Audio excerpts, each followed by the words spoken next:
Bom dia a todos. Hoje o Breno ministrará a quinta e última aula do minicurso 3 e o Silas apresentará um resumo do que foi visto nesses últimos 5 dias e uma mensagem final para todos nós.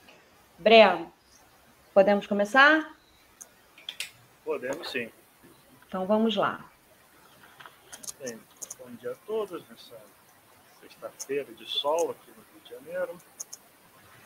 Hoje nós vamos falar um pouco sobre computadores quânticos e simulações quânticas, né? Vamos ao que a gente vai ver nessa aula. Basicamente, a gente vai começar falando desse tabuleiro de Galton, né? Vamos falar dele normal, né? O clássico, usual. Depois vamos fazer algumas considerações como seria ele quântico. Depois disso, teremos alguns pontos gerais sobre computadores, simulações quânticas, com algumas observações, essa pergunta se isso é um experimento, computação, e depois vai entrar na parte do Silas, né? Vamos lá, vamos começar com o tabuleiro de Galton na sua versão clássica. Vamos ver primeiro o que é o tabuleiro de Galton, né? Vamos ver esse pequeno videozinho mostrando.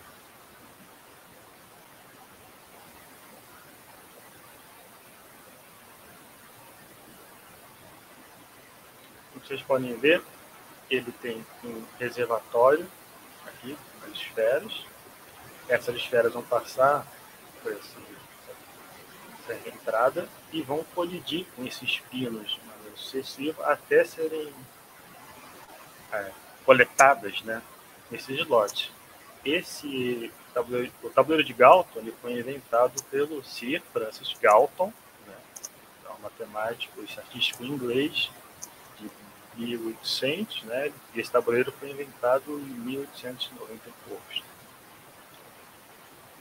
Vamos analisar de maneira mais calma o que acontece aqui, né?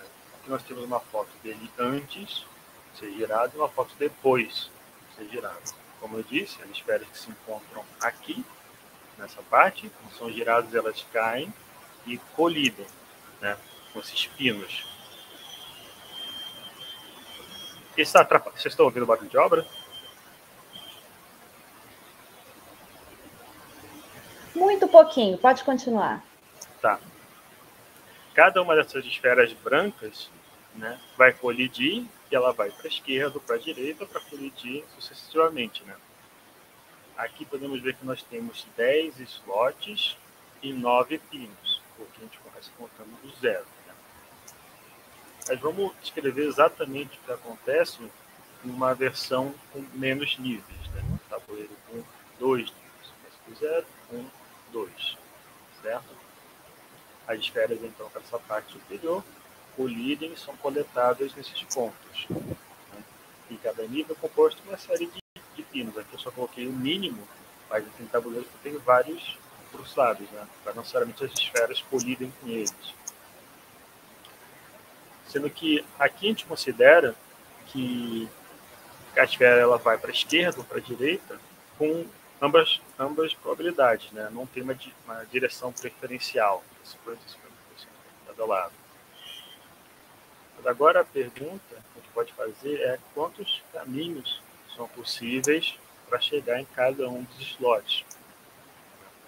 E como nós estamos trabalhando com esse tabuleiro com poucos níveis, a gente pode simplesmente contar eles. E nós podemos ver que temos 4 níveis. A esfera pode ir para a esquerda, direita, esquerda ou direita. E assim chegar em cada um dos slots no final. Como existem 2 caminhos para chegar em cada um dos lados, um caminho para chegar em cada um dos lados e 2 caminhos para chegar no central. Sendo que uma maneira mais simples de fazer isso porque esse raciocínio só depende de escolhas de esquerda ou direita, ou de 0, 1, de 2 opções, né? A gente pode representar esse número de caminhos por uma coisa chamada coeficiente binomial. Esse cara você deve ter aprendido no ensino médio. Uma outra forma de representar seria utilizando uma combinação de caminhos para chegar a um certo slot. a linguagem de combinação falaria-se que nós temos fala-se de N termos tomados em K elementos. Né? Essa aqui é a relação entre essas variáveis. É simples de ver, né, que quando você toma K de 0 até 2, os níveis de 0 até 2, você utilizando a forma, você encontra exatamente o número de caminhos de cada um deles. Né? Agora, esses resultados, né, o número coeficiente binomial, ele também pode ser arranjado em uma coisa que se chama triângulo de Pascal. Esse carinha aqui.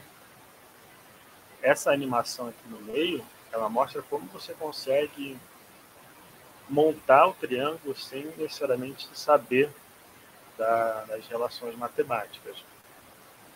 Esse triângulo, apesar de receber o nome do Pascal, e esse é o mesmo Pascal, o Blaise Pascal matemático francês, né, da lei de Pascal dos fluidos e da unidade Pascal, ele é conhecido desde o século X na Pérsia. É bastante antigo, conhecido na China também, essas propriedades de pirâmide dele. Agora, a gente pode se perguntar qual é a probabilidade de encontrar uma esfera em cada um dos pontos. Como tinha falado, a probabilidade de cada lado é igual, esquerda e direita, a gente pode simplesmente pegar o número de caminhos para chegar a determinado slot e dividir pelo número de caminhos totais. Fica simples de ver que existe uma possibilidade maior de se encontrar a esfera no meio, porque tem um maior número de caminhos para chegar lá. Agora, também é possível representar isso numa equação geral de distribuição de probabilidade, que é chamada de distribuição binomial. Novamente, ela é dada pelo aquele coeficiente binomial multiplicado por esse termo. Essa distribuição binomial, esse N e esse K são os mesmos de antes, é o número de níveis, o número de slots, e P é a probabilidade entre 0 e 1 de uma esfera pular para a direita, no caso aqui para a direita, ou para a esquerda. De modo mais geral, a distribuição binomial representa a distribuição de probabilidade de se obter um resultado positivo em uma sequência de N experimentos independentes, onde um resultado positivo ocorre com probabilidade P e um resultado negativo ocorre com probabilidade menos P. Como eu já tinha dito, no nosso caso, tanto faz, esfera para a esquerda ou para a direita, então P é igual a 0,5, a probabilidade igual. Né? Isso simplifica, né, para ficar dessa forma, o número binomial vezes P elevado ao N, número de níveis. E podemos ver que obtemos os mesmos resultados. Né? Basta fazer a conta para obter 1/4, 1/2, 1/4 para os respectivos slots. Agora, vamos olhar como ocorre essa simulação. Né? Como a gente poderia simular a passagem de cada uma das bolas por esse tabuleiro. Nesses dois links, em cada um dos links a gente tem uma simulação. Esse aqui, se eu não me engano, é do link 2. Né? Então, aqui a gente pode ver uma simulação de como ocorre essa passagem da esfera pelo tabuleiro. Né? O programa faz sucessivas escolhas de esquerda e direita até a esfera chegar no ponto final. Né? Essa é a simulação essa imagem, esse vídeo é da simulação 2. Agora, se essa escolha esquerda ou direita demora um tempo t, por um tabuleiro de 2 níveis, isso seria 2t, teria que você escolher 2 vezes. Se o tabuleiro tem n níveis, então seria uma escolha de n vezes t, né? Para o tempo de calcular a passagem de uma esfera pelo tabuleiro. Isso faz com que o escalonamento, ou como o tempo de simulação se comporta, ele depende linearmente do número de linhas. Né? Esse gráfico foi feito, acho que usando esse T aqui como 10 segundos, se não me engano. No entanto, isso não é suficiente, né? Para calcular a passagem de uma esfera não é suficiente para subter estatística, né? Aquilo que você tinha calculado. Para a gente obter essa estatística, a gente precisa simular vários eventos passando pelo tabuleiro, né? Várias esferas passando pelo tabuleiro. E a gente pode usar essa simulaçãozinha aqui como base para estimar que esse número seria, nesse caso específico, seria alguma coisa à ordem de 2.000 esferas, né? Que é o tempo que esse gráfico tende a se estabilizar, de modo que o tempo total para você obter a estatística desse sistema seria 2 vezes 10 elevado a 3 vezes n vezes t. Né? Esse tempo, ele é pequeno, porque a gente pode ver, isso dá para ver pelo vídeo aqui, mas ele demora mais ou menos uns 10 segundos até essa estatística, esses gráficos do histograma estabilizarem, pararem de variar muito. Agora que a gente viu o tabuleiro clássico, vamos dar uma olhada no que seria um tabuleiro de Galton quântico.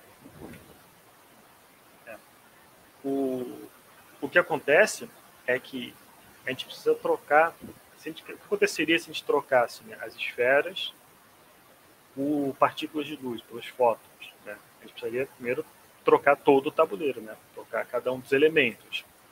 As fontes das bolinhas, né, seriam trocadas por lasers, né, que são emissores de fótons colimados.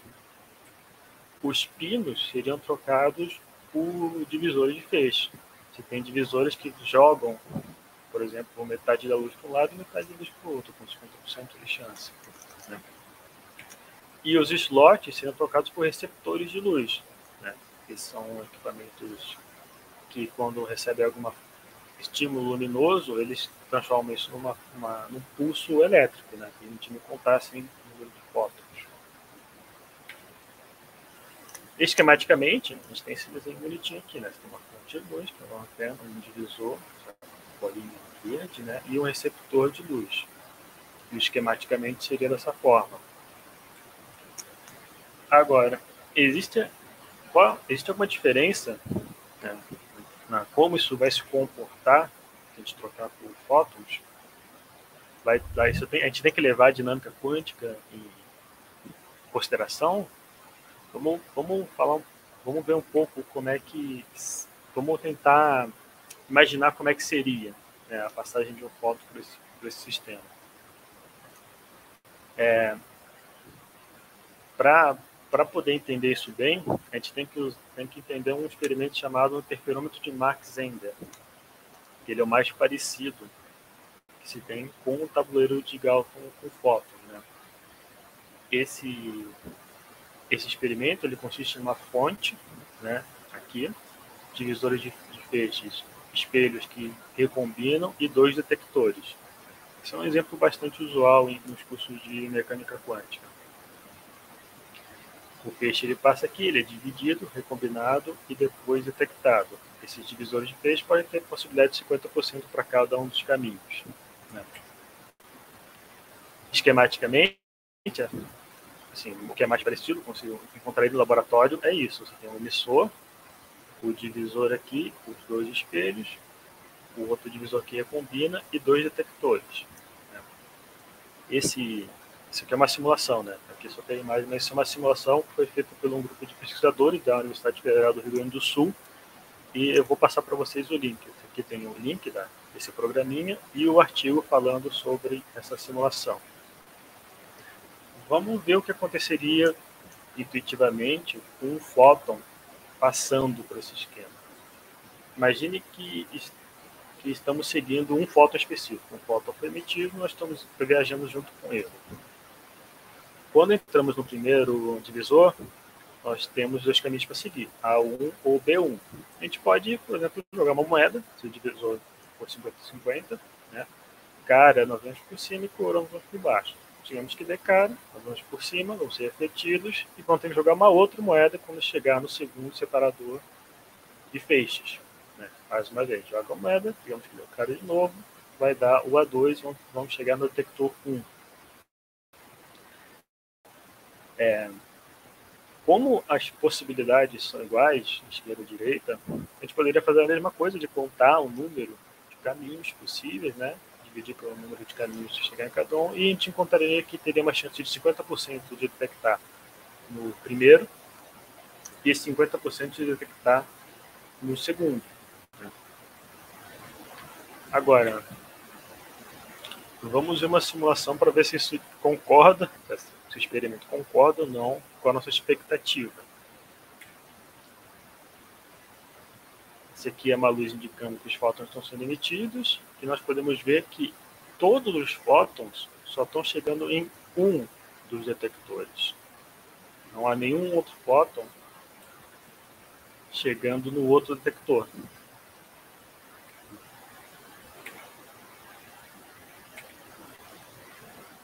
Isso significa que a nossa intuição não condiz com o experimento. E esse foi exatamente o resultado obtido pelo Aspect, Granger e Roger em 89 nesse experimento. O padrão obtido foi de interferência, como se esperaria de um experimento com ondas, né? Isso é, dependendo da distância percorrida por cada fóton, cada feixe de fótons, mais especificamente a fase relativa, né, poderia dar resultados diferentes no detector 1 e 2. Mudando-se a distância, né, a gente pode obter, por exemplo, só no 2. Esse aqui é um outro simulação de um site, esse tipo de internet mesmo.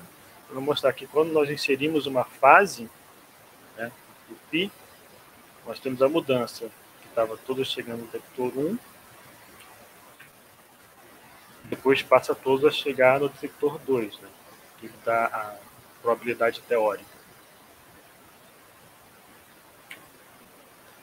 Também é possível, escolhendo essa fase de maneira específica, que você tenha 50% de chance de detectar em cada um, como a gente achou que deveria acontecer.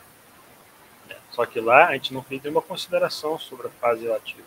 Nós precisamos levar isso em conta.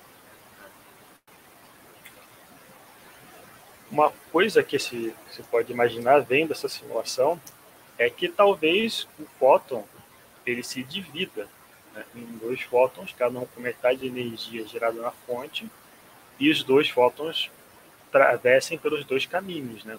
Só que não é isso que acontece. Por exemplo, nesse próprio experimento, nessa própria simulação, nós temos aqui a energia da fonte, e quando a gente insere filtros, né, que impedem que fótons com essa metade dessa energia passem, nós vemos que ainda é detectável. Isso já foi testado. Os fótons não se dividem para passar pelos 2 caminhos. Agora, esse comportamento ondulatório da luz, ele não é uma afirmação tão estranha hoje em dia, né? No próprio conhecimento geral, que a luz se comporta como onda e partícula. O que é importante, que é peculiar de qualquer forma, é que essa interferência ela ocorre fóton a fóton. Mesmo que você jogue um fóton por vez, ele ainda vai agir, né, o resultado da interferência ainda vai ser o mesmo que você teria como se os fótons passassem por todos os caminhos possíveis. Aqui é aquela mesma simulação, só que você está enviando fóton a fóton. Cada vez que o fóton bate nessa tela, ele fica gravado. Podemos ver que essa interferência ela é construída cada fóton a fóton aqui. E ainda se move, ainda cria um padrão de interferência. E esse é um dos pontos fundamentais da mecânica quântica. Se existem múltiplos caminhos para que um evento ocorra, no caso, múltiplos caminhos que a luz pode percorrer, então precisamos adicionar a amplitude de probabilidade de cada um desses caminhos. Precisamos considerar cada um desses caminhos. Mas como é que isso muda na simulação do nosso tabuleiro com fótons, né? Por quê? Porque no tabuleiro clássico, a gente contabilizava um caminho de cada vez. A gente contava, fazia uma série de escolhas suscetíveis e assim ia fazer montagem estatística. No caso quântico, isso não pode ser feito, né? Porque nós precisamos considerar todos os caminhos possíveis de maneira simultânea, né, para obter o padrão de interferência no final. Só que, felizmente, é fácil de ver, porque o número de caminhos dados é dado pela soma de uma linha do triângulo de Pascal. Aqui é uma outra maneira de colocar, né? Mas é o mesmo os elementos, né? E a soma de cada linha é dado por 2 elevado a n. Né? Assim, por um tabuleiro de n níveis, nós precisamos considerar os 2 elevado a n níveis para simular o evento. Assim, precisamos de 2 elevado a n, como eu falei, para simular um único evento no tabuleiro.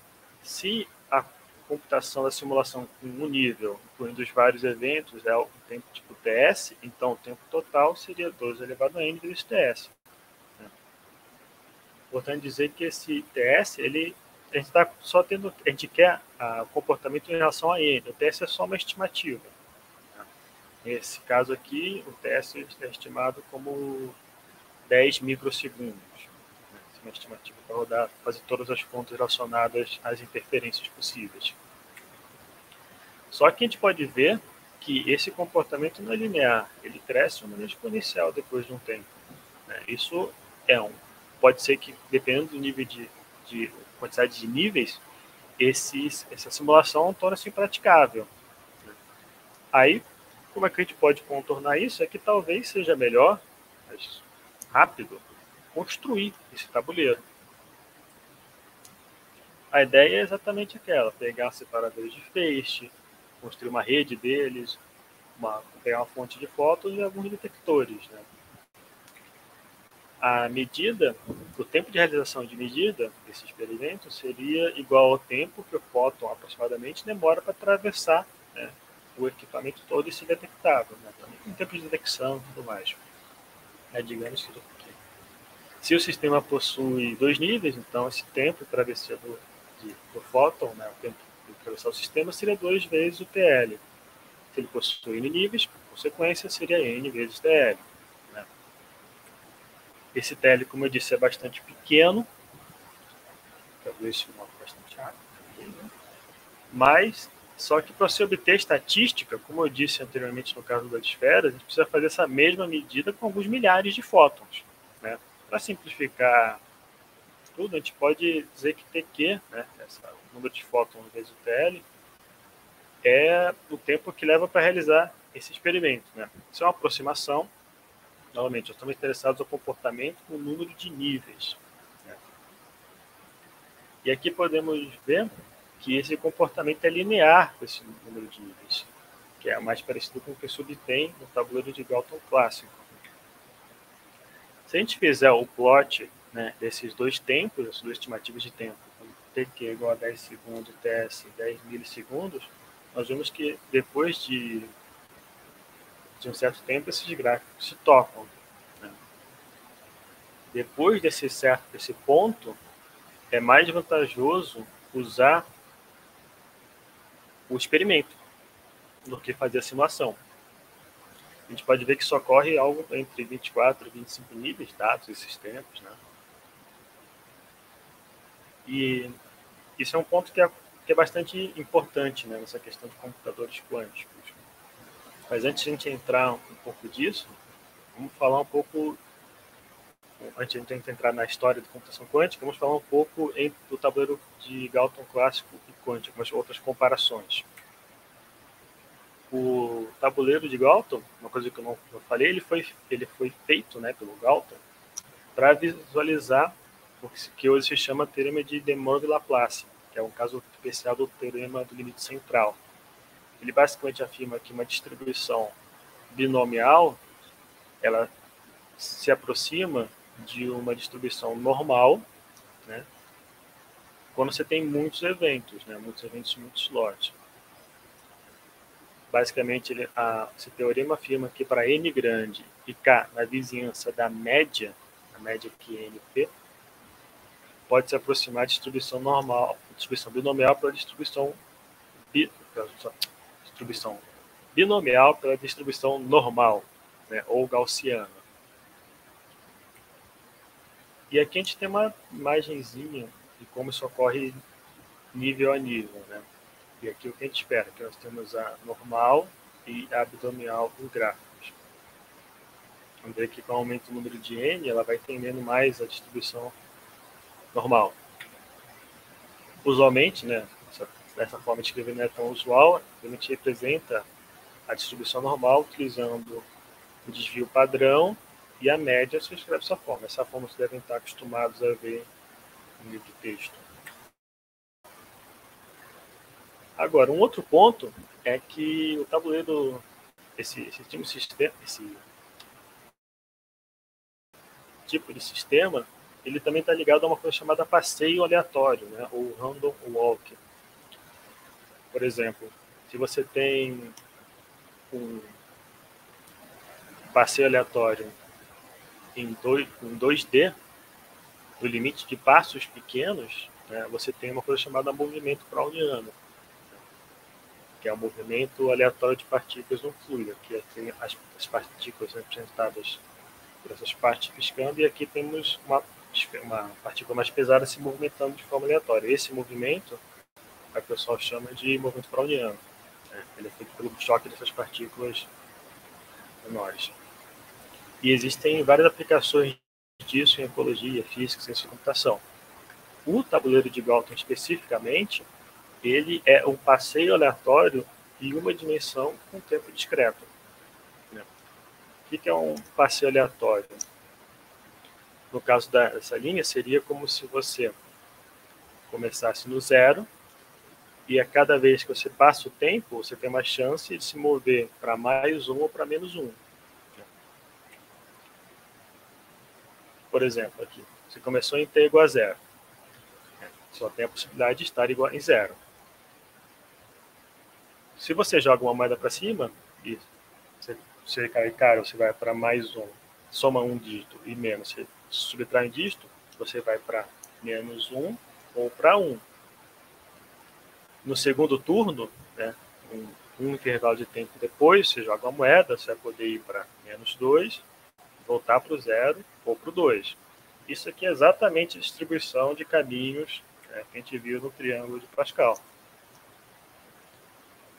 Ele dá o número de caminhos para chegar naquele ponto. E as mesmas observações são válidas. Se você tiver muitos caminhos e estiver perto da média, você vai ter uma distribuição, essa distribuição de probabilidade vai tender a uma distribuição normal. Né? Mas, agora, e o tabuleiro de Galton quântico? Existe alguma analogia desse tipo? Sim, existe. Se chama caminhada quântica ou passeio quântico, né? Random Quantum Walk. E o modelo que eu encontrei mais parecido com isso, que é o modelo para um passeio quântico com tempo discreto, a linha de números inteiros, né? Esse se chama Discrete Time Quantum Walk on Z. Ele se baseia nessa mesma ideia de jogar moeda, só que essa moeda é uma moeda quântica, digamos assim. E para impedir que tenha, para você continuar tendo efeitos quânticos, essa medida só é feita depois de certo intervalo de tempo. E como é que fica a distribuição de probabilidade? Né? O ponto é que ela não se assemelha ao resultado clássico. Aqui nós temos o resultado clássico, os mesmos elementos, um meio, um quarto, foi aquele exemplo que a gente viu no começo, né? E aqui nós temos a probabilidade dada um certo número de quantum random walks, né, de passos quânticos. A gente pode ver que até a linha 2 você tem o mesmo resultado, um quarto, um meio, um quarto, um meio, um quarto. A partir da linha 3 você já não tem o mesmo resultado. Depois disso, eles não têm mais as mesmas probabilidades. Aqui, podemos ver que tem um 5 sobre 8 e aqui é 3 sobre 8. Então, não temos a mesma distribuição de probabilidade. Isso se reflete para aquela questão da distribuição normal. Né? A distribuição, no caso quântico, não tem uma distribuição normal. Ela exibe um comportamento diferente do random walk, né, clássico. Em especial, não uma convergência para distribuição, para alguma distribuição, ou para alguma distribuição específica. E devido à interferência quântica, pode haver um alastramento mais rápido ou mais lento do que o equivalente clássico. Né? Aqui nós podemos ver que tem a distribuição normal e esse laranja é a distribuição quântica. Aqui também. Temos aqui a probabilidade sintótica, né? E aqui foi calculado. Vê que ele não tende a distribuição, mesmo que você faça muitas vezes, ele não vai tender uma distribuição normal, talvez nem tenha uma convergência para alguma distribuição. Isso é uma coisa bastante interessante, e esse resultado para a esquerda é porque ele depende de como a moeda está no começo, né? Ele depende do sistema inicial. Aqui é um outro caso que ele vai para a direita. Esses modelos eles são altamente dependentes desses parâmetros. Agora, vamos ver alguns pontos gerais sobre computação e simulação quântica. Vou começar com algumas observações do que vimos até agora. Bem, o ponto é que o tabuleiro clássico e quântico necessitam de diferentes formas de escrever ou simular a dinâmica. No tabuleiro clássico, a gente pode considerar um caminho de cada vez. A gente contar os caminhos e obter a probabilidade.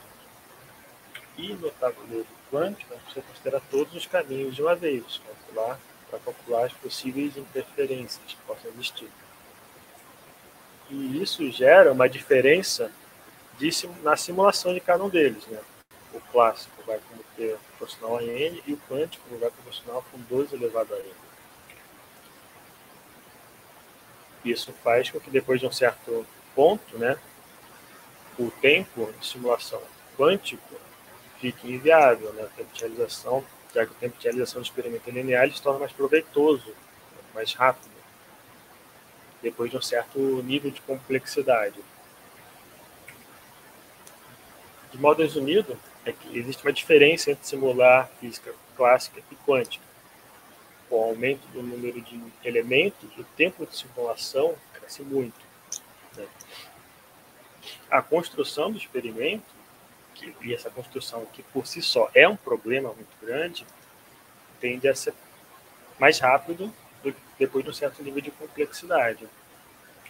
E essas ideias não são novas, né? Elas começaram a surgir na década de 80, né, com os trabalhos de Richard Feynman, Yuri Manin e Paul Benioff. Né? Nessa época, já eram feitas observações pertinentes sobre computadores quânticos e simulações feitas neles. Vamos ver alguma delas. Essa parte aqui, aliás, é baseada no artigo do John Preskill, computação quântica 40 anos depois, que é muito bem legal. Dá uma ideia bem interessante da área, como é que está hoje. O Richard Feynman, né, que vocês conhecem, foi um físico teórico norte-americano, ele foi um dos pioneiros da eletrodinâmica quântica e pelas suas contribuições para ela, recebeu o Nobel de Física em 64, Schwinger e Tumanara. O Yuri Manin é um matemático russo, né, ele também é conhecido pelos trabalhos de lógica, de física teórica e de computação. E o Paul Benioff é um físico norte-americano, né? Esses ambos estão vivos, né? Que também é bem conhecido pela pesquisa em informação quântica, computação e simulação quântica. Né? O Feynman, em 81, tratou desse problema em uma conferência com o tópico simulando física com computadores. Né? E essas notas de conferência depois foram publicadas num artigo com esse mesmo nome. E por volta na mesma época, o Manin já fazia observações similares, né, no seu livro, que é Computável e Incomputável, tradução direta do título. E uma das observações feitas por Feynman era que computadores clássicos não eram eficientes ou apropriados para simular a dinâmica quântica por causa do custo exponencial da computação do sistema de várias partículas, que a gente está falando até agora. Né? E, segundo ele, é porque a natureza é quântica, a natureza não é clássica. Se você quiser fazer uma simulação do mundo natural, é melhor usar componentes quânticos, a mecânica quântica. Ele já sabia que esse era um problema interessante que não é para ser fácil. 40 anos depois ainda não é fácil. E a gente pode deixar um pouco mais claro, né, com um exemplo mais físico, sobre o que significa ser a natureza ser quântica. Né? Nesse artigo, Quantum Simulation, esse Shorts, e outros colaboradores, ele dá um exemplo que para representar um estado de n partículas de spin meio, né, é necessário 2 elevado a n números para fazer isso. Se Se n vai para se n igual a 40, a gente precisa de 10 elevado a 12 elementos. Se você usa uma precisão de 6 a 9 dígitos, né, números de 6 a 9 dígitos de precisão, isso é aproximadamente 4 terabytes somente para representar o estado das N partículas. Se a gente dobra esse número de partículas para 80, né, seriam necessários 5 elevado a 12 terabytes, que é 100 vezes mais do que a estimativa de informação guardada pela humanidade em 2007. E podemos ver que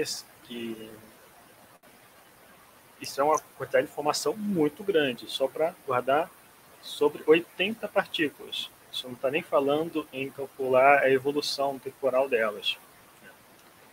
Só que, sim, existem técnicas que contornam isso, que fazem com que esse escalonamento seja menos brusco, que permite que a gente consiga calcular quantidades físicas com várias partículas.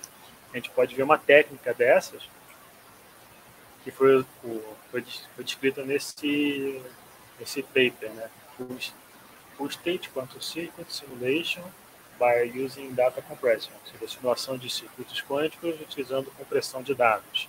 Né? E nesse paper, eles afirmam que para simular um algoritmo quântico de 61 qubits, que é o equivalente quântico do bit, sem a técnica dele, seria necessário 32 exabytes. Né? Exabytes é 10 elevado a 3 petabytes ou 10 elevado a 6 terabytes. E com a técnica de compressão de dados, eles só precisam somente de 768 terabytes de memória, né? Que é ordens de grandeza menor.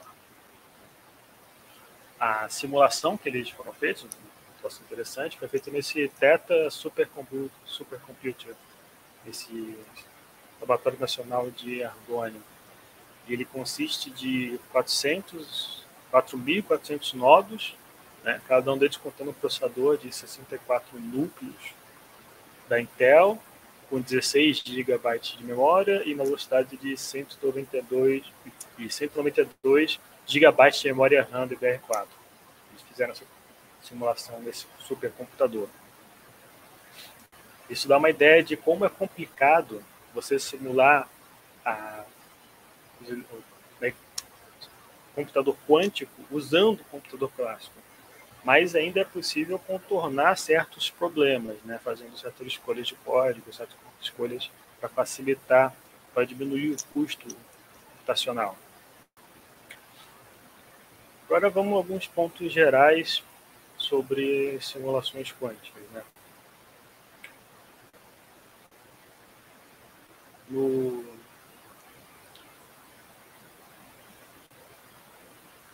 A proposta para contornar os problemas anteriores, né, seria a construção de um tipo diferente de computador, um computador que fosse construído e operasse seguindo a dinâmica quântica. Só que a gente tratou do nosso tabuleiro de Galton, clássico e quântico, como um experimento de laboratório, não como um computador, né? Só que aí fica a pergunta, isso é um experimento ou isso é um computador? Para isso a gente precisa saber o que a gente quer dizer por computador. A noção moderna de computador ela foi proposta por Alan Turing, né, seu artigo de 36, que é sobre números computáveis. O Alan Turing, saber, né, que foi um matemático inglês que ajudou a desenvolver o conceito da base, né, da computação teórica. O que ele propôs foi esse Universal Computing Machine, é hoje que a gente chama de como Turing Machine, Universal Turing Machine. E a ideia é que essa máquina é capaz de computar qualquer coisa que seja computável através da execução de certas instruções, o código do programa gravado na sua memória. A ideia inicial seria que você pode construir um código que permita computar qualquer coisa, né? Sendo que a única limitação que você tem aqui é o espaço de memória do seu computador. Que a gente viu que no supercomputador tem bastante espaço. Mesmo assim, ainda não é o suficiente naquele caso. Os computadores atuais, né, os que vocês estão usando, são ditos Turing Complete, né? Eles são computadores universais, desde que se leve em conta essa limitação imposta pela memória finita, né? O PC que a gente utiliza hoje, ele é equivalente a uma máquina de Turing com memória limitada. Agora, isso significa que um simulador quântico, como a gente estava falando, né, pode ou não ser um computador quântico. A ideia inicial, na proposta por Feynman, seria que o simulador quântico seria um sistema quântico controlável, né, e que pudesse ser usado para simular ou emular outros sistemas quânticos. Isso levou a dois conceitos, o Digital Quantum Simulator, né, que é um simulador quântico digital, que ele é um computador quântico baseado em portas quânticas, que pode ser usado para simular qualquer sistema físico de interesse através de uma programação apropriada, né? E também pode ser usado para outros propósitos. Esse seria o mais equivalente ao que a gente imagina uma coisa com um computador usual, só que quântico. Mas a gente também tem o Analog Quantum Simulator, né?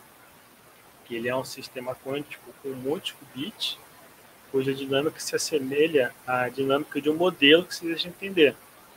E nesse caso, né, esses dois sistemas, apenas o primeiro, o Digital Quantum Simulator, seria chamado de uma máquina de Turing quântico, pois ele que segue esse conceito usual de ser programável, né, para qualquer tarefa.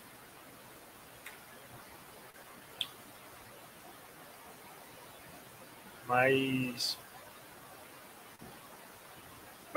dos computadores, de qualquer modo, assim, esses computadores, eles só seguem as leis da física, clássicos, quântico. A programabilidade deles, a capacidade de programar eles, seja por código ou por ajuste do equipamento, não é um ponto principal, né? Por exemplo, aqui, nessa imagem, a gente tem a reconstrução de um dos primeiros computadores mecânicos analógicos, que é a chamada de máquina de Anticitera, e ela foi criada no século I a.C., na Grécia, para prever a posição de corpos celestes e para prever os Jogos Olímpicos de Antiguidade. Para se programar esse computador, seria necessário mudar suas peças, né? Fazer engrenagens novas, reprojetar esse sistema. Mas isso também é a mesma coisa que você faz no PC, só que no PC você simplesmente basta escrever os códigos, né? Basta escrever novos comandos, novas estruturas baseadas nessa estrutura lógica e mudar a configuração interna. Mas ambos seguem de maneira simplesmente seguindo as leis da física. Quando você aperta alguma coisa, quando você dá um comando, você desencadeia uma série de componentes, né, uma série de estruturas lá baseadas nos gates, componentes eletrônicos, ou mecânicos, no caso analógico, e vai gerar um resultado, né?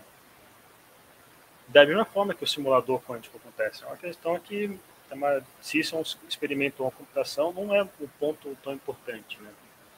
O ponto principal para o computador quântico é que ele tem que dar o mesmo resultado, né, que a gente observa na natureza. E esse é o ponto final. Agora a gente vai passar por Silas. Olá, pessoal. Bom dia, né? Eu vou dar continuidade aqui para poder conseguir, para a gente poder finalizar, né, essa nossa apresentação. Não sei se vocês já estão vendo a minha tela, né? Então vamos lá, vamos falar um pouquinho, né, da continuidade a essa parte de computadores quânticos. Eu queria trazer para vocês um pouco sobre as curiosidades dos computadores quânticos, né?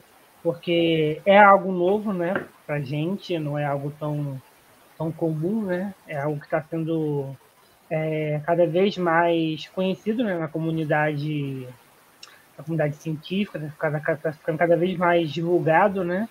E o Breno já falou, deu uma boa ideia para vocês o que é um computador quântico, né? Como que ele funciona. E resumindo, né, mais ou menos o que ele falou, né, a gente pode pensar em um dispositivo que executa cálculos, né? Só que ele executa cálculos de uma forma um pouco diferente dos computadores usuais, né?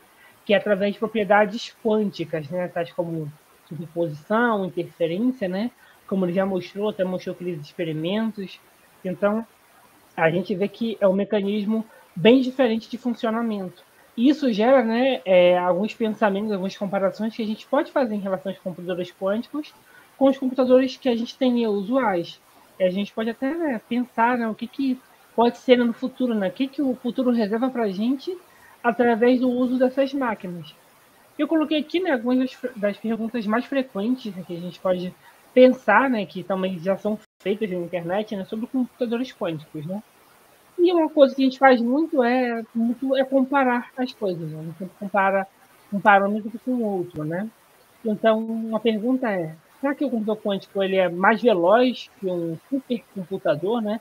E os computadores que são utilizados hoje em dia, né, por grandes centros de pesquisa, né, computadores realmente renomados, será que o computador quântico é mais veloz do que eles? Ou consegue processar mais dados que os computadores atuais, né? Ou fazem, né, mais rapidamente as tarefas de rotina, né, como, sei lá, abrir um Word, um PowerPoint, né, escrever alguma coisa do que um computador usual, aquele realmente mais rápido, conseguiria abrir um Photoshop em um segundo, né? Coisas assim. Ou também, né, uma pergunta que a gente pode se fazer é: quando teremos um deles em nossas casas, né? Porque, poxa, a gente sabe, se o computador é realmente rápido, né? É bom fazer o uso dele, né, para as tarefas. Imagina, conseguir fazer tudo em um segundo, né, 2 segundos. Às vezes a gente quer fazer alguma coisa, clica num arquivo, ele demora, sei lá, um tempinho para abrir, ou às vezes nem abre, né? Dá um erro. Então, como que o computador quântico entraria em tudo isso, né? Essas são algumas curiosidades. Eu trouxe aqui alguns mitos e verdades. Né? Mito ou verdade, né? O que a gente muitas vezes lê na internet. Porque vira e mexe sempre sai uma reportagem, né?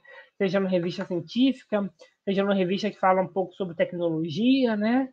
Alguma coisa assim. A gente sempre vê alguma reportagem envolvendo temas atuais, né? E aqui tem uma reportagem que fala o seguinte: a pesquisa, né, da IBM comprova que computadores quânticos são muito mais rápidos, né? Ou seja, são muito mais rápidos, em outras palavras, né, do que os computadores que a gente tem usualmente, né? Pensando um pouquinho, né, para vocês, isso é um mito ou isso realmente é uma verdade? Eles são muito mais rápidos em tudo, né? Tudo que eles fazem, ou seja, já o computador que a gente tem fora aí, pega um quântico, substitui e tá tudo certo? Isso, gente, se a gente pensar por esse lado, isso é um mito. Por que é um mito, né? É, pessoas, né, que realmente estudam, né, fazem computadores quânticos, estudam a fundo, né, estão realmente envolvidos, né, na pesquisa, eles falam o seguinte, que os computadores quânticos eles são apenas mais rápidos para tipos especiais de cálculos, em que você pode usar todas as superposições disponíveis ao mesmo tempo para realizar alguma computação em paralelismo. Em outras palavras, com os computadores quânticos, né, eles não são usados para qualquer coisa, gente. Não dá para usar computador quântico para tudo, né? Então, eles são rápidos, por enquanto, né, até então, né, com a tecnologia que existe atualmente, os computadores quânticos eles são usados apenas para cálculos especiais, né? Às vezes a gente vê que os computadores às vezes falham, né? Ou até mesmo tem umas certas limitações ali, né? Uma certa dificuldade. E para esses cálculos, os computadores quânticos são um pouco mais rápidos. Um pouco não, são mais rápidos. Né? São mais rápidos, só que não para tudo, né? Então, nesse sentido de pensar que para tudo o computador quântico é melhor, não, é um mito. Outra coisa que eu trouxe, né? Construir, né, um computador quântico não é uma tarefa simples, pois pois são muito sensíveis às mínimas alterações do ambiente, né? E já está aqui verdade, né? Isso é uma verdade. Não é fácil construir um computador quântico, né? E também é muito importante se pensar onde você quer utilizar esse computador quântico. Por quê, gente? Por que isso é realmente muito importante, né? Isso até já responde a uma das perguntas que eu falei, né?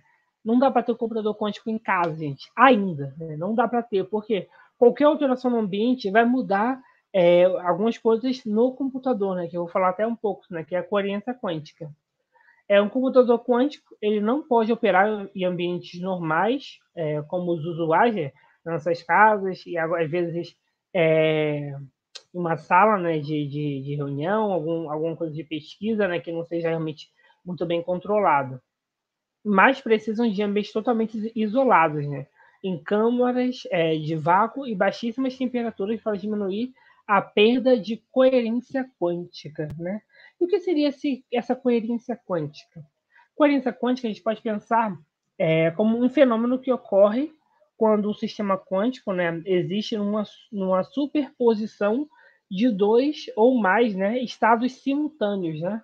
Ou seja, quando começa devido às variações de temperaturas, né, e outros fatores, isso começa a gerar superposição, né, na superposição dos estados quânticos ali no sistema, né? E isso leva, né, à perda de coerência quântica. Isso prejudica o computador quântico, né? Então, é necessário que o ambiente seja muito bem controlado para poder o computador operar, né, na maior eficiência possível que ele puder. Né? Então, tudo isso deve ser levado em consideração, né? Então, é uma pena que a gente não pode ter atualmente, né, o computador quântico em casa.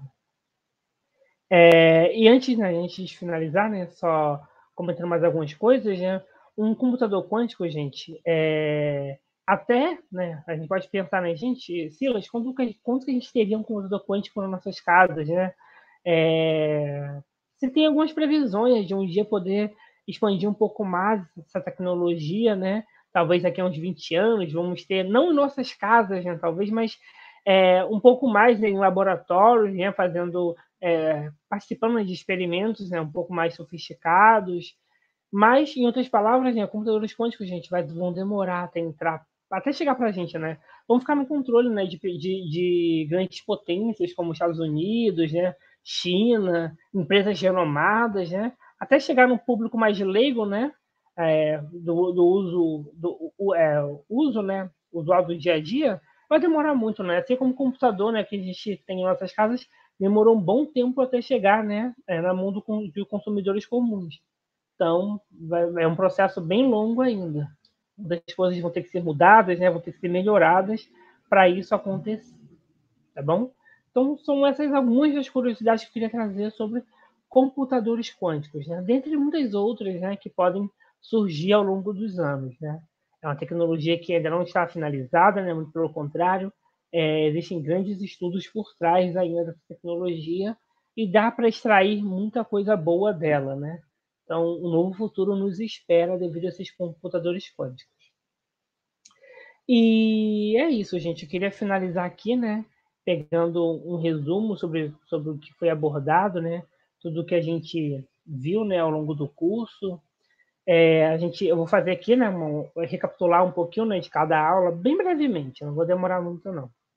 A gente viu na aula 1, né, na parte de introduções a ferramentas digitais, é mais uma divulgação, né, de ferramentas digitais. A gente vê que, pelo menos falo por mim, né, eu não conhecia todas elas, né? Então, o curso também foi um aprendizado para mim, né? Teve bastante, foi bastante lucrativo para mim, né? Foi realmente bom, porque eu conheci algumas ferramentas digitais que eu não realmente nunca ouvi falar, e a gente vê, né, a importância dessas ferramentas digitais, né? E a importância de realmente utilizá-las, né? A gente está hoje, né? A gente simplesmente deixa as coisas lá no computador, né? Sai, vai salvando os arquivos, vai salvando as aulas, vai salvando, né, os trabalhos de escrita.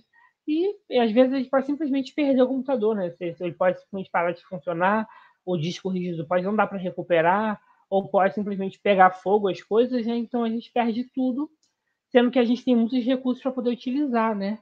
Então a gente vê uma importância muito grande dessa parte de ferramentas digitais, né? De conhecer, né?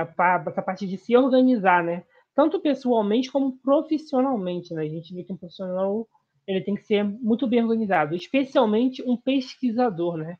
Tem que estar tudo muito bem salvo, porque para recuperar depois é algo muito difícil de fazer, né? O Breno deu até aquele exemplo, né, do garoto que lutou, né, do rapaz que lutou para poder não perder seu trabalho, né, de conclusão de curso. Então, para a gente não passar por uma dessas, né? É melhor guardar. E atualmente até eu uso uma, né, que não foi divulgada aqui, mas eu uso o Cernbox, que é também uma ótima ferramenta, né, para guardar, né, esses conteúdos digitais, né, para não ter perda. Então, é muito bom, realmente é muito importante fazer a utilização dessas ferramentas. Na aula 2, o Breno falou, né, sobre notas digitais, introdução ao LaTeX. Gente, o LaTeX, pelo menos para mim, né, eu conheci o LaTeX na graduação, é uma ferramenta que salva vidas, gente. O LaTeX salva vidas. Primeiro que já tem muitos modelos de LaTeX, né, disponíveis, até mesmo, né, na própria UERJ tem um modelo disponível que o professor Luiz Fernando fez, disponibilizou para todo mundo lá. Também é possível, né, escrever diversas coisas, artigos, tese, né, dissertação, monografia, tudo com LaTeX, até apresentações de PowerPoint com LaTeX.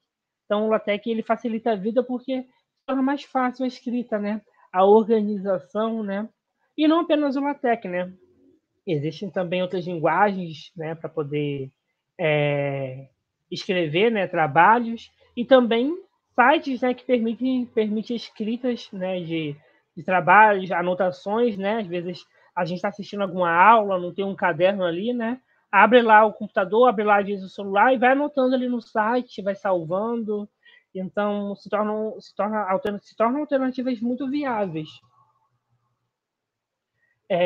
A importância dessas ferramentas. Eu recomendo, né? Vocês não são obrigados, né? Se forem escrever o trabalho de vocês, escrevam no LaTeX, gente. Dá um trabalhinho assim, aprender um pouquinho, mas vale a pena. Porque o Word, essas coisas assim, acabam desconfigurando, às vezes tem que alterar alguma coisa, aí tem que alterar tudo de novo. O LaTeX faz isso rapidinho. Uma linha só de comando e alterou tudo de uma vez só. Então, evita muita dor de cabeça. Essa aula 3, em que eu falei sobre simulações como ferramenta de ensino digital, isso foi realmente, agregou bastante, né, para mim. Também pesquisei bastante sobre essas ferramentas, fui conhecendo essas ferramentas, né, quando surgiu essa oportunidade de poder ministrar esse mini curso, eu fiquei muito feliz, né, quando o Breno e eu conversamos sobre essas possibilidades de fazer, né, sobre essas ferramentas, porque possibilitou novos conhecimentos. A gente foi, pelo menos para mim, né, foi conhecer novos horizontes. Então, esse site de simulação, né, ele agrega tanto, né, para o aprendizado, né, através de experimentos digitais, como também para o ensino, né? Se um dia a gente tiver que ir para a sala de aula, a gente pode agregar bastante coisa em nossas aulas, né? Como professores, né, seja de graduação, seja professores até mesmo do ciclo básico. Isso agrega muito às aulas, gente. Isso acaba descentralizando, né, o conhecimento, né, acaba desmistificando o conhecimento, tira a física, né, parece que a física é puramente matemática, né, tira disso, né, e começa a mostrar mesmo a física, né, como que ela se relaciona com a natureza, né, através da simulação. Então, esses sites de simulações são sites muito bons. Como eu já havia falado, né, existem experimentos históricos já descritos aqui. É possível obter dados, né, para poder serem comparados, né, e obter realmente estimativas. Então, são experimentos muito bons para serem trabalhados. Na aula 4, a gente falou sobre... Eu falei, né, sobre a introdução ao GEAN, né, e suas simulações para pesquisas, né?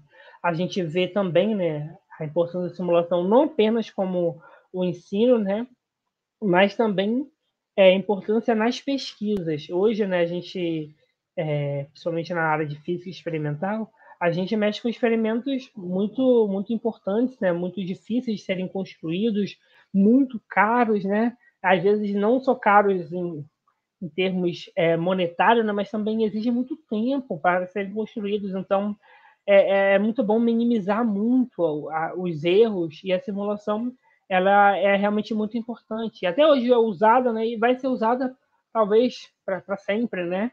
Aplicativos de simulação vão surgindo, novos programas, né? Vão sempre sendo atualizados, né? Mas a simulação vai sempre estar presente.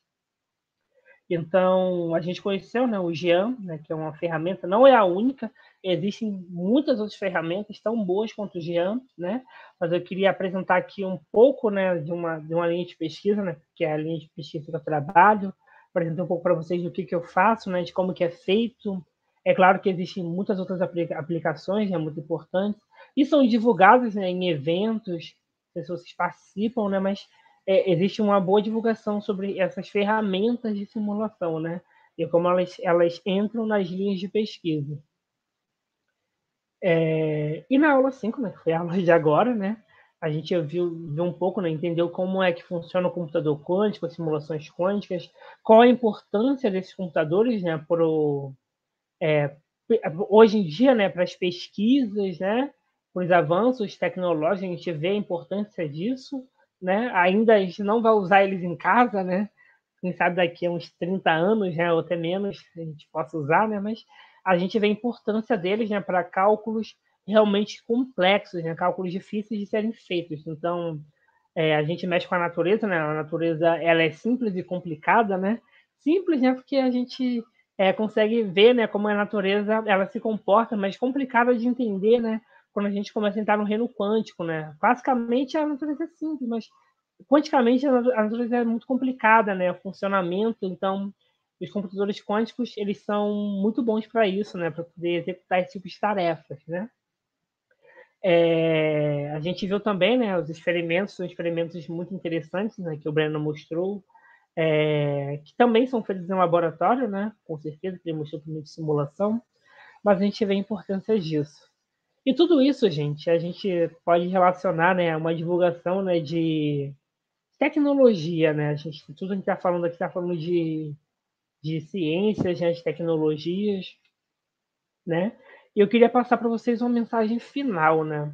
Sobre o que a gente quer passar para vocês, né? Sobre tudo que foi concluído nesse curso. A gente espera, né, que esse curso tenha agregado, né? Positivamente para a vida de vocês, né? Vida pessoal, vida acadêmica, né?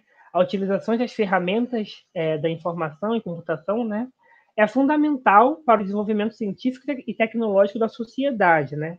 A gente vê a importância muito grande dessas ferramentas, né? Tanto na ciência, nos meios acadêmicos, né? De desenvolvimento, né? De grandes potências, de empresas, né? Pessoal também, né? De cientistas, quanto, né? Os impactos na sociedade, né? A gente vê que a tecnologia ela vem agregando e vai continuar agregando positivamente, né? Na sociedade, né, com que a gente convive. Esse é o mundo em expansão, por isso devemos ficar sempre atentos às novas tecnologias e como elas podem influenciar a nossa vida acadêmica e pessoal.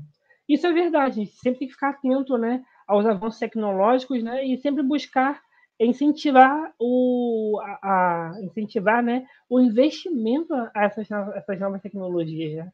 Muitas vezes os investimentos eles são baixos, né, devido à falta de informação, né, da sociedade, né, às vezes, muitas vezes descrenças, mas a tecnologia, né, o investimento, ele se torna algo realmente essencial, né? Esse conhecimento, né, essa abertura, né, para essas novas tecnologias. E o computador quântico é uma delas, né? Ela pode realmente agregar em nossas vidas. Por exemplo, a simulação é um desses casos. Trata-se de uma ferramenta para o ensino e para a pesquisa pouco explorada, mas que facilita o entendimento da física e de outras áreas. Estamos testemunhando a criação de uma nova tecnologia, os chamados computadores quânticos. Não devemos superestimar ou subestimar o seu uso futuro, né? Então, simulação é uma coisa que até então vai sempre existir, vai sempre ser algo positivo, né, para as pesquisas, né, para a comunidade científica, vai ser sempre algo positivo, até mesmo para empresas, né, que trabalham com simulação. E essas novas tecnologias já estão vindo aí, né, computadores quânticos é uma delas, e vão existir muitas outras, gente. Nada está finalizado, né? Tudo está, como fala aqui, né? Tudo está em expansão, né? Tudo está está em desenvolvimento, né? Então o desenvolvimento ele não para. Sempre recursos novos vão surgindo com o passar do tempo. Seja na área de pesquisa ou do ensino, né? Existem inovações a todo momento e nós precisamos estar atentos. Esperamos ter contribuído com esse mini curso para a apresentação de algumas ferramentas digitais, junto com algumas práticas exclusivas do mundo digital. Então a gente, né, espera, como eu falei, né, que vocês possam levar alguma coisa, né? Seja para a vida pessoal de vocês ou para a vida acadêmica, né? Um dia, se vocês forem ministrar alguma aula ou forem fazer alguma pesquisa, que isso possa agregar, né, na vida de vocês. Então é isso, gente. Muito obrigado a todos pela participação, né? Por ficar até aqui, por nos acompanhar nesses 5 dias. Foi gratificante, né? Se assim posso falar até pelo Breno e pela professora, foi muito gratificante. E é isso, gente. Muito obrigado.